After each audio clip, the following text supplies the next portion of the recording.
Okay, so basically what we are going to start with is the concept of will. The concept of will, wasiyat under Muslim law. So the will is known as wasiyat under Muslim law. मतलब क्या होता है इसका, अब हमने क्या concept पढ़ना है मुस्लिम लॉ के अंदर वसीयत का क्या कंसेप्ट रहता है, राइट। तो अभी जो इस लेक्चर के अंदर what all we are going to study is what is the source and definition of वसीयत। ये वसीयत कहाँ से इमर्ज हुआ, what was the source of the concept of वसीयत, then what are the legal essentials. इसके अंदर हम पढ़ेंगे there are basically 4 legal essentials. क्या क्या हमारे एसेंशियल्स रहते हैं विल के कंसेप्ट के लिए। 1/3 रूल, इसके अंदर बेसिकली वेदर मुस्लिम्स क्या वो अपनी सारी प्रॉपर्टी विल के थ्रू डिस्पोज ऑफ कर सकते हैं, या देर इज़ सर्टेन रूल जिसके अंदर हम लोग लिमिटेशन लगाते हैं, whether there is any limitation. Third is comparative analysis. जैसे हमें पता है कि मुस्लिम्स के अंदर there are majorly 2 sect, broader sect Sunnis and Shias. So we will study in here कि सुन्नीस के अंदर क्या रूल्स रहते हैं and what are the rules under Shias. Fine. So first of all introduction, what is वसीयत। वसीयत है क्या? वसीयत एक ऐसी चीज़ है, ये एक लीगल डिक्लेरेशन है।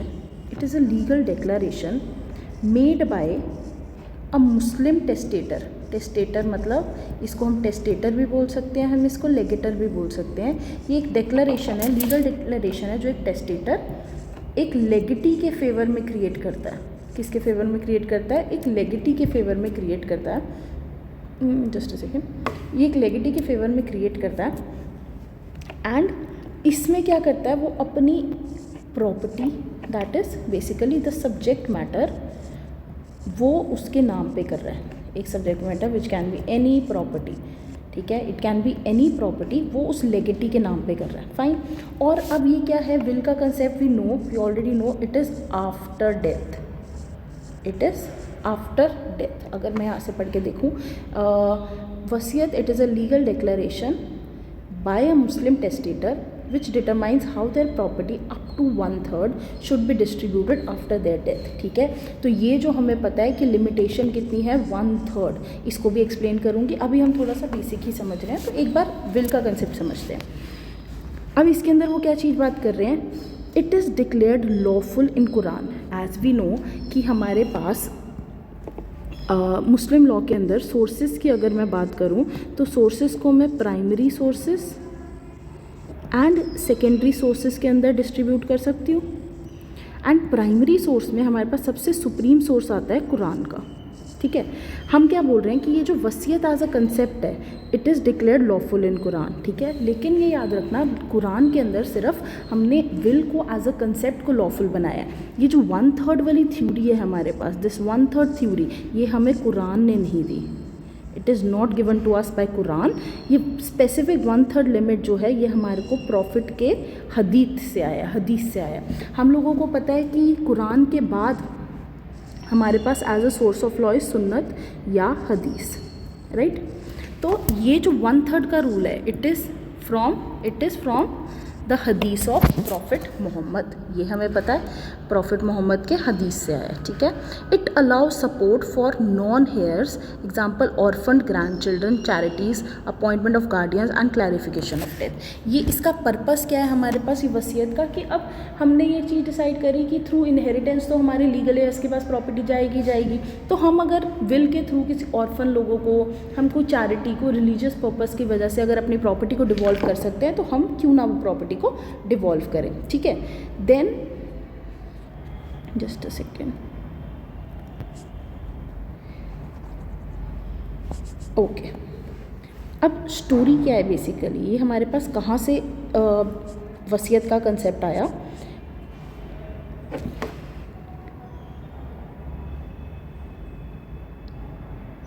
Workers fell ill and asked the prophet, I have much property and only a daughter.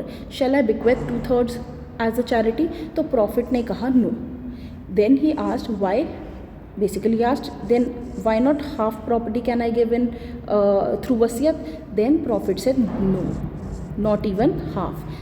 फिर प्रॉफिट ने ये चीज़ बोली कि आप अपनी प्रॉपर्टी का 1/3 हिस्सा बिक्वेथ कर दो, मतलब through will you can devolve upon 1/3 of your property, that is the maximum limit. The remaining 2/3 will go to the legal heirs. So basically अभी तक हमने जो विल का कंसेप्ट पढ़ा, उस विल के कंसेप्ट में हमने ये चीज़ पढ़ी कि हमारे पास विल के कंसेप्ट के अंदर लिमिटेशन है. There is a limitation upon, there is limitation upon the testator as to quantum के ऊपर हमारे पास लिमिटेशन है दैट मैक्सिमम कितना अमाउंट वो कर सकते हैं विल के थ्रू दे सकते हैं, 1/3 अमाउंट. ठीक है. नेक्स्ट हम इसमें क्या पढ़ते हैं, बेसिक कंसेप्ट. हिबा के जैसे हिबा जो है हमारा, it is irrevocable during the life time. ठीक है. बट हमारा जो विल है it is revocable during the life time and operative only post mortem. मतलब जो विल का कंसेप्ट है हमारा, जैसे हमें पता है कि 2 तरीके के कंसेप्ट होते हैं हमारे पास. एक होती है हमारे पास टेस्टामेंट्री सक्सेशन. ठीक है. एक क्या होता है हमारे पास टेस्टामेंट्री सक्सेशन और एक होता है हमारे पास इंटेस्टेट सक्सेशन. राइट. टेस्टामेंट्री सक्सेशन मतलब जो हम लोग थ्रू विल एक्सरसाइज कर रहे हैं, और इंटेस्टेट सक्सेशन मतलब जो हमें इनहेरिटेंस से मिल रही है. राइट. अब टेस्टामेंट्री सक्सेशन थ्रू विल्स मतलब ड्यूरिंग द लाइफ टाइम उस पर्सन ने अपनी विल क्रिएट कर दी एंड अपॉन हिज डेथ वो प्रॉपर्टी जिस तरीके से उसने विल के अंदर मेंशन करी गई थी उस तरीके से उसकी प्रॉपर्टी डिवॉल्व अपॉन हो जाएगी.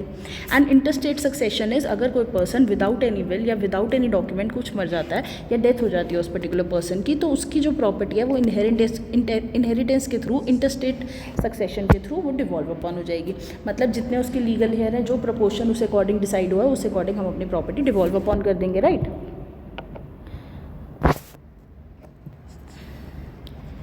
अब आता है हमारे पास पार्टीज टू द विल. अब ये याद रखना विल के अंदर हम लोगों के 4 मेन कंपोनेंट्स हैं, 4 मेन कंपोनेंट्स. वो 4 मेन कंपोनेंट्स क्या हैं हमारे, टेस्टेटर जिसको आई सेड हम क्या बोल सकते हैं, legator. Then we have legatee. ठीक है. Then we have subject matter, that is legacy. ठीक है. Last one is executor. किस उसमें मैं फिर से बता रही हूँ, टेस्टेटर.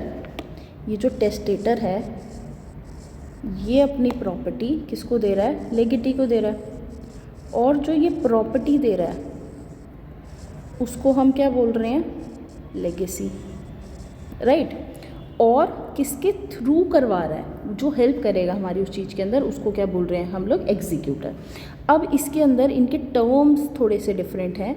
नाम हमने क्या पढ़ना है, टेस्टेटर जो है इसको क्या बोला जाता है, al-musi. Testator is known as al-musi. The legatee it is known as al-musa lahu. क्या बोलते हैं इसको, अल-मुसा लहू. ठीक है. देन जो हमारा लेगेसी है, लेगेसी मतलब ये जो प्रॉपर्टी है, जो भी सब्जेक्ट मैटर है विल का, इसको क्या बोल रहे हैं, अल-मुसा बी, अल-मुसा बी. ठीक है. ये प्रॉपर्टी जो है हमारी, ये प्रॉपर्टी कॉर्पोरियल भी हो सकती है, ये प्रॉपर्टी इनकॉर्पोरियल भी हो सकती है. ठीक है. ये प्रॉपर्टी टैंजिबल भी हो सकती है, ये प्रॉपर्टी मूवेबल भी हो सकती है, ये प्रॉपर्टी इमूवेबल भी हो सकती है. ठीक है. और लास्ट हमने बात करी एग्जीक्यूटर की. तो इस एग्जीक्यूटर को क्या बोलते हैं, अल-वसी. अल-वसी. ठीक है. अल-वसी, अल-वसी. अब इसके अंदर अगर मैं बात करूँ, इस यहाँ पे PDF के थ्रू हम लोग ये पढ़ें, अगर the person who makes the will, testator कौन है, he is the person who makes the will, जिसको हम अल-मुसी भी बोलते हैं. टेस्टेटर के एसेंशियल्स क्या हैं, ये क्या होना चाहिए, टेस्टेटर जो है हमारा, ये एक तो मुस्लिम होना चाहिए, साउंड माइंड होना चाहिए. Testator he must be a Muslim he must be of sound mind and he must be a major. यहाँ याद रखना, यहाँ पे मेजॉरिटी का मतलब 18+ ईयर्स, एज ऑफ प्यूबर्टी नहीं। जो मुस्लिम लॉ में हम लोग मेजॉरिटी का टाइम मानते हैं age of puberty which is generally 15 years of above, यहाँ पे ये नहीं, यहाँ पे हमारे लिए 18+ चाहिए। ठीक है, हमने क्या बोला, हमारे लिए क्या ज़रूरी है, पर्सन, टेस्टेटर कौन होता है हमारे लिए, person who makes the will, he must be a Muslim, sound mind and acting under the free consent. ठीक है, ही must be acting under the free consent. फिर आता है हमारे लिए लेगिटी। लेगिटी मतलब जिसको हम बोलते हैं अल मुसा लहू, ये वो बेनिफिशियरी है, he is the beneficiary in whose favour the will is made, जिसके फेवर में, जिसको प्रॉपर्टी मैं अपनी दे रही हूँ वो मेरे लिए क्या है, he is the legatee. It can be an individual, heir, non heir और एन इंस्टीट्यूशन, मतलब ये कोई भी पर्सन हो सकता है, ये पर्सन हमारा कोई भी इंडिविजुअल हो सकता है। ठीक है, इंडिविजुअल हो सकता है, एयर हो सकता है, नॉन एयर हो सकता है, इवन याद रखना जो हमारा लेगेटी है, जो हमारा लेगेटी है वो नॉन मुस्लिम भी हो सकता है। मतलब एक मुस्लिम पर्सन किसी नॉन मुस्लिम के फेवर के अंदर भी अपना क्या प्रॉपर्टी दे सकता है। ठीक है, he can give his property to a non Muslim also. यहाँ तक क्लियर है। अब अगर हम इसमें बात करें हमारे एसेंशियल्स की, sound mind, age of majority generally 18 years, ये याद रखेंगे हम इसके अंदर कि हमारे विल के केस के अंदर 18 ईयर्स की वो रहेगी। ठीक है, फ्री कंसेंट, जो टेस्टेटर है उसका कंसेंट जुड़ा होना चाहिए। जो कंडीशंस हम इंडियन कॉन्ट्रैक्ट एक्ट में पढ़ते हैं जिससे हमारी जो कंसेंट है वो वॉइड बन जाती है, वो चीज़ इसके अंदर नहीं होनी चाहिए। ठीक है, then testator must be a Muslim at the time of making the will, he must be a Muslim, जब वो विल बना रहा है उस टाइम पे ही मस्ट बी अ मुस्लिम। अब नेक्स्ट क्या आता है इसके अंदर हमारे पास, लेगिटी। लेगिटी की क्या कॉम्पिटेंसी है, he can be any person, either Muslim और नॉन मुस्लिम, वो कोई भी पर्सन हो सकता है, बेशक मुस्लिम चाहे non Muslim. Existence must generally exist at the time of will, it is a general. अब यहाँ पे अगर मैं क्वेश्चन पूछूं कि क्या अनबॉर्न चाइल्ड के फेवर में अगर मैं कोई प्रॉपर्टी देती हूँ, क्या वो अनबॉर्न चाइल्ड के फेवर में प्रॉपर्टी अगर मैंने दी तो वो प्रॉपर्टी वैलिड होगी। इसके अंदर भी हम सुन्नी एंड शियास का पढ़ते हैं। वो बोल रहे हैं सुन्नी के केस में 6 मंथ्स के अंदर अगर बेबी बॉर्न हो जाता है, जब विल बनी थी उसके 6 मंथ्स के अंदर बेबी बॉर्न हो जाता है, that will be valid. And Shia के केस में इट इज़ 10 ल्यूनर मंथ्स। अगर 10 महीने के अंदर the baby he gets begotten, the lady gives birth to that particular baby, then that will be valid. Fine, legatee भी हो गया अब हमारा। नेक्स्ट हमारा आता है सब्जेक्ट, लेगेसी। जिस प्रॉपर्टी को, सब्जेक्ट मतलब जो प्रॉपर्टी को दिया जा रहा है, ठीक है, that property must be transferable, मतलब या कॉर्पोरियल प्रॉपर्टी है या इनकॉर्पोरियल राइट्स हैं, but it should be transferable. Ownership मतलब testator must own the property at the time of death. At the time of death है, यहाँ पे हमने at the time of making will नहीं लिखा, हमने क्या लिखा, at the time of death. At the time of death हमारा जो ओनर है, जो टेस्टेटर है, he must have the ownership. The property need not exist at the time of making the will, but it must exist at the death. ये हमारे लिए बहुत important है, जो प्रॉपर्टी है it must exist at the time of death. जब वो will बना रहे तब प्रॉपर्टी थी, पोजेशन में नहीं थी, तब वो पर्सन ओनरशिप था कि नहीं था, but at the time of death उस पर्सन के पास वो प्रॉपर्टी एग्जिस्ट करनी होनी चाहिए। Last is the person appointed to administer the estate, pay debts and distribute the legacy. If no executor is named in the will, the court may appoint an administrator to carry out the duties. वो कह रहे हैं अगर कोई executor will के अंदर नाम में नहीं लिखा गया तो ये कोर्ट की ड्यूटी होगी। The court will appoint an administrator to carry out the duties. अब आते हैं हम लोग लिमिटेशंस के ऊपर। क्या लिमिटेशंस है हमारी अगर हमें ये विल का कंसेप्ट पढ़ना है? इसके अंदर क्या है ये याद रखना, जो एक मुस्लिम है ना, he can only bequeath not more than, he cannot bequeath more than 1/3 of their surplus estate। और ये भी याद रखना after death a Muslim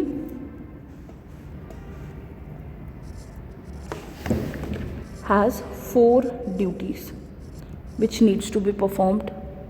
He has 4 duties which needs to be performed. First one being is payment of funeral expenses, and it goes in this sequence only: payment of debts. Third one being execution of the will, distribution assets among legal heirs. ठीक है, हम क्या बोल रहे हैं कि जब भी किसी मुस्लिम की डेथ होती है उसके बाद उस पर्टिकुलर पर्सन की 4 रिस्पॉन्सिबिलिटीज़, मतलब बेसिकली 4 ड्यूटीज़ होती हैं जो उसके एस्टेट से हमें करनी पड़ती हैं. वो ड्यूटीज़ क्या है? First is payment of funeral expenses. सबसे पहली ड्यूटी, सबसे पहली चीज़ क्या रहेगी? उसकी प्रॉपर्टी में से उसके फ्यूनरल एक्सपेंसेस को डिड्यूस कर दिया जाएगा, वो पे करे जाएंगे. आफ्टर दैट अगर उसके सर पे कोई भी डेट है, he had taken a loan, he had taken a debt of any certain amount, तो वो पहले रिड्यूस कर दिया जाएगा. उसके बाद उसकी विल एग्जीक्यूट करी जाएगी. एंड विल के अंदर हमने क्राइटेरिया पढ़ लिया. विल के अंदर क्राइटेरिया हमारा क्या है? 1/3 of assets can only be given, that too after deducing these two. उसके बाद लास्ट में हमारा distribution of assets among the legal heir. तो यहाँ पे हमने पढ़ लिया 1/3 मैक्सिमम लिमिट है. This rule balances the testator's wish to give charity with the rights of their legal heirs intact. ठीक है, अब वो बोल रहे हैं एक्सीडिंग द लिमिट. अगर कोई बिक्वेस्ट, अगर कोई विल बना देता है जिसमें प्रॉपर्टी 1/3 से एक्सीड कर रही है, that will be invalid unless the legal heirs give their consent after the testator's death. अब वो बोल रहे हैं अगर कोई पर्टिकुलर पर्सन अपनी विल बना जाता है और वो 1/3 प्रॉपर्टी से ज़्यादा बिक्विथ कर देता है, उस केस के अंदर अगर तो लीगल हेयर्स, सुन्नी के केस के अंदर क्या है? आफ्टर द टेस्टेटर्स डेथ, उसकी डेथ के बाद अगर वो जो लीगल हेयर्स हैं वो असेंट दे देते हैं अपनी, if they give their consent की हमें कोई प्रॉब्लम नहीं है, ये 1/3 प्रॉपर्टी आप डिस्ट्रीब्यूट कर सकते हो जिस पर्सन के नाम पे वो हमारी विल है. और अगर शियाज हैं ड्यूरिंग द लाइफ टाइम ही टेस्टेटर की लाइफ टाइम के अंदर they have to give their consent. ठीक है, generally invalid to prevent favoritism under Sunni law requires consent of other heirs. हम क्या बोल रहे हैं? अगर कोई पर्सन है, अगर जो टेस्टेटर है वो विल के थ्रू भी अपने किसी लीगल हेयर को ही प्रॉपर्टी दे देता है, कितनी? 1/3 प्रॉपर्टी दे देता है, उस केस के अंदर क्या होगा? Generally it is invalid. But Sunni क्या बोलता है? सुन्नी बोलते हैं अगर बाकी लोग, बाकी अदर लीगल हेयर्स उसको कंसेंट दे देते हैं, बाकी other legal hairs they give their consent, तो उस केस के अंदर क्या होगा? उस केस के अंदर जो हमारी वो विल है that will still be valid, right. और शियास के अंदर वो बोल रहे हैं Shia laws allow up to 1/3 without consent. Shias के अंदर कंसेंट का कोई क्राइटेरिया नहीं है. अगर वो पर्सन चाहता है वो अपने लीगल हेयर को तब भी प्रॉपर्टी दे के जा सकता है. ठीक है, अच्छा, ये हम लोगों ने हिंदू लॉ में भी पढ़ा हुआ है. द स्लेयर रूल मतलब ऐसा legatee who has caused the death of the legator. अगर उस पर्टिकुलर पर्सन ने ही डेथ कॉज करी है लेगेटर की, तो क्या उसका राइट बनेगा विल अपने नाम पे, अगर उसका नाम है विल के अंदर, तो वो एक्वायर करने का? वो बोल रहे हैं legatee who causes the death of the testator either intentionally और unintentionally is disqualified from receiving the bequest. इसके अंदर लेकिन हम लोग 2 चीज़ पढ़ेंगे, एक सुन्नी के अंडर और एक शिया के अंदर. सुन्नी कहता है अगर वो इंटेंशनल है डेथ कॉज करी या एक्सीडेंटली डेथ कॉज करी, तब भी विल इनवैलिड रहेगी. सुन्नीस के अंदर क्या है? The will be invalid. But Shia क्या बोलते हैं? अगर जो डेथ कॉज करी है इंटेंशनल है तब तो विल हमारी इनवैलिड है. बट अगर it was an accidental death तो उस केस के अंदर हमारी विल इट इज़ वैलिड.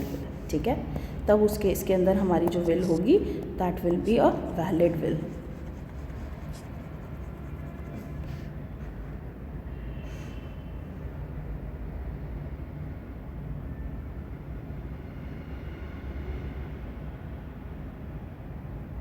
ये हम ऑलरेडी पढ़ चुके हैं। दैट विल तभी एग्जीक्यूट होगी जब सारे लॉफुल डेट्स वगैरह और फ्यूनरल एक्सपेंसेस वगैरह दे दिए गए हैं, ठीक है। अब थोड़ा सा ये कंपैरिजन चार्ट है सुन्नी लॉ और शिया लॉ के अंदर।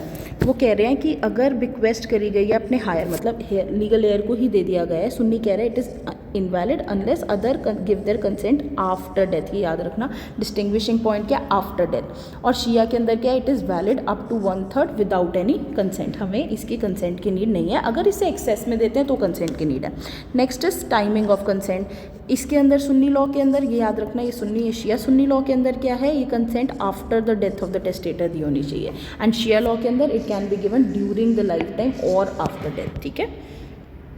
अनबॉर्न के चाइल्ड के अंदर सुन्नी में एज वी डिस्कस 6 मंथ्स के अंदर अंदर बेबी बॉर्न हो जाना चाहिए। एंड शिया लॉ के अंदर it must be with in 10 months, मतलब हम लॉन्गेस्ट जेस्टेशन पीरियड लेके चल रहे हैं इसके अंदर शिया के अंदर। सुसाइड केस में the will remains valid regardless of suicide. Suicide करी है नहीं करी we don't care, the will be valid. लेकिन शिया लॉ के अंदर it is invalid if will is made after the act towards suicide. मतलब अगर सुसाइड उसने इनिशिएट कर दी, सपोज उसने पॉइजन खा लिया, उस पॉइजन खाने के बाद उसने विल क्रिएट करी, that will be invalid, right, that will be invalid. Acceptance, वो कह रहे हैं legatee can accept only after death, ठीक है। एक्सेप्टेंस शियास के अंदर इट कैन बी बिफोर और आफ्टर द डेथ। फिर हमारा होमिसाइड, मतलब यही जो हमने स्लेइंग रूल पढ़ा था, इसके अंदर क्या है, legatee is barred if causing the death intentional और एक्सीडेंटल। यहाँ हमने डील करा था उस पर्सन ने डेथ इंटेंशनल करी हो या एक्सीडेंटल कॉज करी हो, सुन्नी लॉ के अंदर दैट विल इज़ बार्ड। इसमें legatee is barred only if intentional murder, accidental के केस में they are giving the liberty. Lapse of legacy, lapses if the legatee dies before the testator. Obviously अगर Sunni law के अंदर जो हमारा लेगिटी है वो लेगेटर के मरने से पहले ही खुद उसकी डेथ हो जाती है, तो वो जो हमारी विल है इट लैप्सेस। बट अगर शिया है उसके अंदर क्या होता है, अगर लेगेटर के डेथ होने से पहले लेगिटी की डेथ हो जाती है तो वो लेगिटी के लीगल एयर्स को चली जाती है, ठीक है। अबेटमेंट रूल, अबेटमेंट रूल क्या कहता है हमारा, रेटेबल प्रपोर्शन कर दो। अबेटमेंट रूल क्या होता है, अगर कोई पर्टिकुलर पर्सन अपनी 1/3 प्रॉपर्टी किसी के नाम पे कर जाता है एंड 1/3 प्रॉपर्टी, इसको थोड़ा सा आगे पढ़ते हैं, C intention must be unequivocal, appoint trustworthy manager for the estate. Revocation, express revocation हो सकती है जैसे टीयरिंग, बर्निंग और making a new will. Implied revocation के अंदर क्या हो सकता है, सेलिंग द प्रॉपर्टी और मटीरियली ऑल्टरिंग इट। हमने क्या बोला, upon the death of testator हमारी 4 ड्यूटीज़ बनती है। पहला फ्यूनरल एक्सपेंसेस वो करना, सेकंड इज डेट्स वगैरह वो करना, थर्ड वसीयत अगर बनी है 1/3 प्रॉपर्टी, फोर्थ रिमेनिंग 2/3 प्रॉपर्टी हमारी लीगल एयर्स को चली जाएगी। जो विल है हमारी, it can be oral, it can be written and it can be through gestures also, अगर वो पर्सन ड्यू टू इलनेस और डिसेबिलिटी बोल नहीं पाता या लिख नहीं पाता, ठीक है। Revocation already discussed, limit to 1/3, avoid heirs, documented. एक केस है हमारे पास, फैक्ट्स एंड जजमेंट्स केस के क्या है, केस का नाम है मजहर हुसैन वर्सेस बोधी बीवी। मजहर हुसैन वर्सेस बोधी बीवी, इसके अंदर क्या हुआ था, जो इब्न अली है उसने एक लेटर लिखा 1 अगस्त 1898 को अपने जनरल अटॉर्नी सैयद जैनुल अब्दीन, जिसमें उसने अपनी सारी की सारी प्रॉपर्टी उसके नाम पे कर दी। इमीडिएटली जैसे ही उसने लेटर दिया, इब्न अली ने पॉइजन लिया एंड उसकी डेथ हो गई। अब क्या हुआ, जो सबऑर्डिनेट जज थे इलाहाबाद के, उन्होंने रूल करा दैट लेटर वैलिड नहीं होगी। क्यों, क्योंकि अब इब्न अली ने अपनी आप को पॉइजन देके लेटर लिखने के एकदम बाद ही पॉइजन लिया और डेथ हो गई उस पर्सन की। लेकिन अपील करी गई थी प्रिवी काउंसिल में एंड प्रिवी काउंसिल ने बोला that the letter executed by Ibn Ali was valid and upheld the bequest made to Syed Zain ul Abdin. Court ने एक्सेप्ट करा जो लेटर था it was executed before Ibn Ali took the poison. इस वजह से उन्होंने बोला कि अपील को डिसमिस करा गया एंड कोर्ट ने डिटरमाइन करा that the contents of the letter are valid. This was a topic of the will. अगर हम इसको एक बार ब्रीफली थोड़ा सा फटाफट रिवाइज करने की कोशिश करें तो वो रिवीजन के अंदर हमारा क्या आएगा, बेसिकली जो हमारी विल है, जस्ट सेकेंड, उसके 4 मेन कंपोनेंट्स हैं। 4 मेन कंपोनेंट्स कौन से हैं, legator, legatee, subject matter and executor, right. Legator उन्होंने बोला it must be a Muslim, sound mind, और हमने क्या बात करी, मेजर होना चाहिए, एंड मेजर मतलब 18+, ठीक है। लेगिटी की हमने बात करी, he can be any person, even a Muslim और a non Muslim will suffice, ठीक है। सब्जेक्ट मैटर मतलब लेगेसी, ठीक है। लेगेसी में वो बात कर रहे हैं, it can be any property, it can B movable, it can B immovable, it can B tangible, it can B intangible, ठीक है। Executor, he must be a sound mind person. अगर लेगिटर बिना एग्जीक्यूटर के ही विल बना देता है, then court will appoint an administrator, right. Court फिर administrator appoint करेंगे। विल के केस में मैक्सिमम लिमिट जो प्रॉपर्टी हम दे सकते हैं दैट इज़ 1/3 रूल। अगर सुन्नी के अंदर 1/3 से ज़्यादा दे दी तब उस केस के अंदर क्या होगा, अदर लीगल